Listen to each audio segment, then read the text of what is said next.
Hey, got my coffee again. Hang on. All right. So today I'm going to be taking my board up to the post office, send it off to get shape matched, and I'll flip this thing around. We'll take a look at my board and we'll just talk a little bit about it. All right. All right.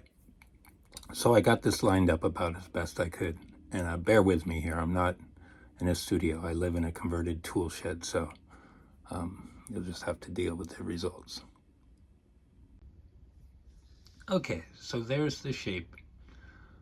That's a business card covering up my address there.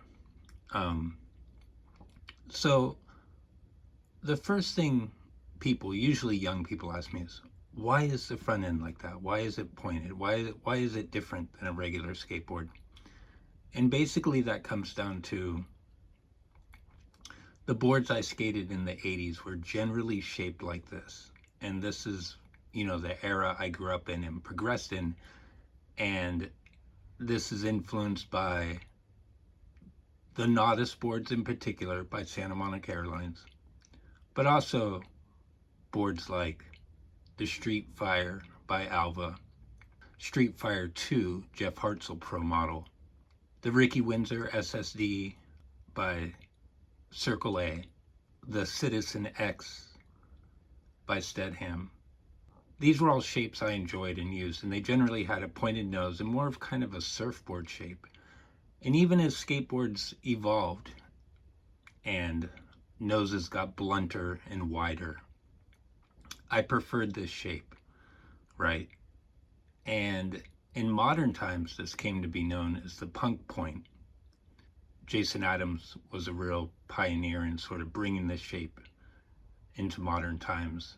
And, when I went looking for this type of design for me to skate, something like what I pictured in my head, I couldn't really find anything that quite met my needs. There would always be something. Usually the nose was too small and the wheelbase was too big. And other boards like the Zip Zagger by Crooked was a fun board as well, and similar to what I was looking for, but not quite it. So I had a skateboard company I had started in 2010 and then decided to do the shape I always wanted. I made the shape originally in 2013 and then had the opportunity again to redo it on a CNC machine. So my original was a hand cut blank, and then the CNC machine opportunity was really incredible because it made it precise within 0.5 of an inch and really just balanced the board out nice. At its wide point, it's just over 8.5, 8 5/8. However, because of the shape and taper, I'd say it skates mostly like an 8 3/8 popsicle stick. The tail's 6.5. The nose is 7 3/8 actually. It has to be really long with that sort of less surface area in the front to hit for tricks like nollie heel flips and stuff. And then the wheelbase is just a hair over 14. And this is on purpose. This is, a big part of what I found with shapes not working for me that were in this vein. I came up as a street skater. And so I want a small wheelbase to be able to flip my board. And most shapes of this kind, because they're technically considered old school, would have a very large wheelbase and not very conducive to flip tricks. Even to this day, I still flip my board at 55 years old. I want something that responds to that. So this shape to me is the perfect blend of an old school aesthetic with modern dimensions, making it completely functional. This isn't a cruiser, although it can be used as a cruiser for sure.